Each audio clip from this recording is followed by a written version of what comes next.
Og her har du så mit kosteskab af en hjemmearbejdsplads. Men der er kommet en interessant tilføjelse, og det er det her løbebånd, som betyder, at jeg kan spacere og arbejde, når jeg står op og arbejder. Det er et nyt tiltag, de kalder det Walkstation eller Treadmill Disk på engelsk. Og jeg har lige købt det her løbebånd for et par dage siden, og det er altså en super tilføjelse. Det er et York T300, som jeg fik til halv pris. Det skulle have kostet ca. 16.000, og så kostede det ca. 8.000 i stedet for, så det er et rimelig godt, altså en rimelig god kvalitet af løbebånd til til hjemmebrug. Og det virker rigtig gedint i kvaliteten indtil videre i hvert fald. Og så har jeg så monteret det her uden de her søjler, som ellers ville gå op og holde panelet med computeren og så videre. Den har jeg bare forbundet via en ledning, og så har jeg lige spændt den fast til bordet med sådan et par remme. Og så kan jeg så stå her og styre, hvordan jeg vil have hastigheden og hældningen på maskinen.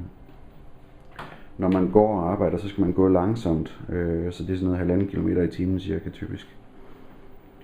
Og til dem der er interesseret ellers, så er hjemmearbejdspladsen her.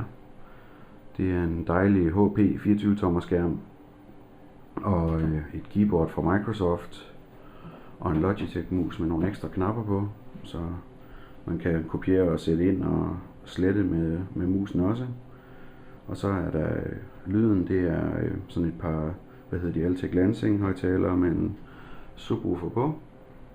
Og så er der en Linksys router, som styrer internettet, og en billig HP laserprinter, som også klarer sig godt, og en Skype-telefon.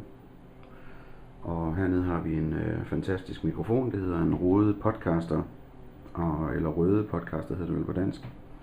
Og så har vi maskinen, der kører det hele.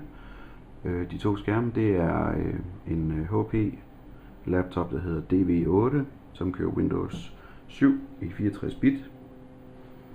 Og så herover der har vi lige sådan en batteri backup, så jeg kan arbejde i en 4 timers tid selv, hvis strømmen den skulle gå.